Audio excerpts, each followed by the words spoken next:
بسم الله الرحمن الرحيم الحمد لله والصلاة والسلام على رسول الله وعلى آله وصحبه من والاه. السلام عليكم ورحمة الله تعالى وبركاته, and welcome to this week's Ramadan Naseeha from ProductiveRamadan.com.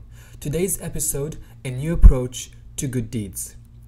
When we think about the good deeds that we commonly do in Ramadan and beyond Ramadan, they normally fall into the normal categories: the salah, the Quran, the charity, the dua, the zakah, the fasting, etc.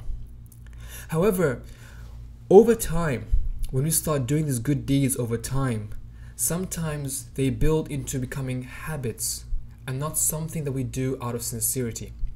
So today I want you to think about a new approach towards your good deeds. How can your salah be different? Can you increase your khushu' in salah? Can you increase your concentration? How can your Quran be different? Can you read more Quran? Can you understand more of the Quran? How can your charity be different? How can your dua be different? How can your fasting can be different? So I want you to take a new approach towards your good deeds so that you are not faced with this habit or just this lethargy that, I'm just doing it because I've been doing it for the past 10, 20 years. Really think about a new approach towards your good deeds.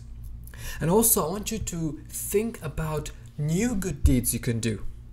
Why do every Ramadan we do the exact same thing we did the previous Ramadan? How come we cannot do new creative good deeds? How come we cannot think about creative and good deeds that have the following characteristics? They are personal, not faceless. When you see a beggar in the street, instead of just throwing pennies at them, or giving them some pound notes in their hands and walking away, how about sitting with them, asking them, how are you? What's your name? Do you have children? Where do you live? How do you survive each day? How do you spend your time? What do you do? Are you Muslim? Are you not Muslim? Have you ever built that personal relationship with a beggar before? SubhanAllah, these days we've stopped having that personal touch with the beggars. Prophet Muhammad ﷺ used to love sitting with the poor. He never just threw a dirham or dinar in the hands of the beggar. He actually spoke with them, smiled with them, shared their hard times and shared their good times. This is the level of interaction we need to have. I know it's difficult when you live in a city and you're busy running around, but really take some time to build a personal relationship with someone who's poor. Maybe find an orphan or a widow who you can sponsor and help for the month of Ramadan. Let's build this personal relationship with those who we support.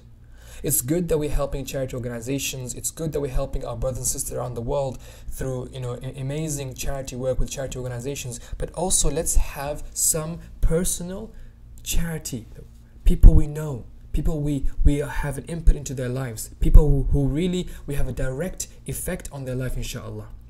Secondly, make sure that the good deeds from now on are sincere, not robotic. The moment you find yourself you're doing something just because you've always done it, or you're doing something you feel it's being robotic, then know that you need to revise yourself and ask yourself, who am I doing this for?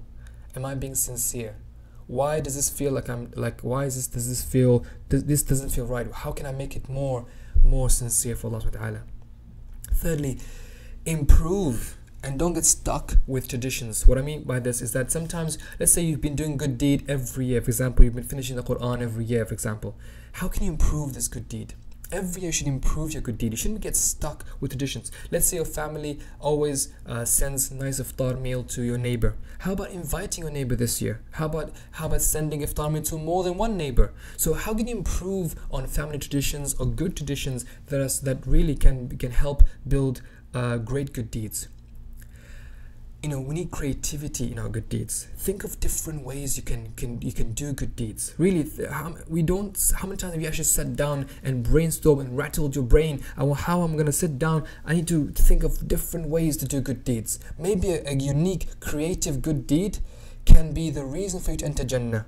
Maybe a unique, creative good deed can inspire many people to do it. So think of creative ways to do good deeds. For example, how about you buy some Quran and send it to a country or to a mosque in a different country that don't have Qurans. How about you go to today and you visit the hospital and you sit down with an ill Muslim brother or sister and have iftar with them and make dua for them? How about you go see a child who you know who is poor, and you go and buy him the latest game and give it to him as an Eid gift? Just think of creative ways. I'm sure you have better ideas than this. Really think of creative ways. We need a new approach towards our good deeds. So here are practical steps to help you apply this new approach. As I said, number one, brainstorm a few ideas. Sit down and really write down at least 5 to 10 new ideas. It's actually a very good technique called the 100 list. What this means is that you write down a list of 100 new ideas, new ways of doing good deeds, 100, and you'll be surprised what your brain will come up with. Be brave. I know sometimes it might feel awkward to maybe speak to the beggar, maybe feel awkward to just walk into a patient's room and sit with them and say, oh, I'm here to just have iftar with you. You know, it might be weird, but subhanAllah, once you've taken the first step, be brave, take action, and you'll be fine. When you do a good deed, you'll feel excited. You'll feel, you're doing something different. Finally, it's like you feel, subhanAllah, I'm doing this for Allah subhanahu wa ta'ala, and it's different, and you feel excited. And trust me, you'll feel the sweetness of this in your heart for weeks to come. So don't ever just, stick to your comfort zone and say, that's it, I'm not going to do anything different. Do something different. Really, just look for opportunities to do good deeds. Look for some amazing new opportunities to do good deeds.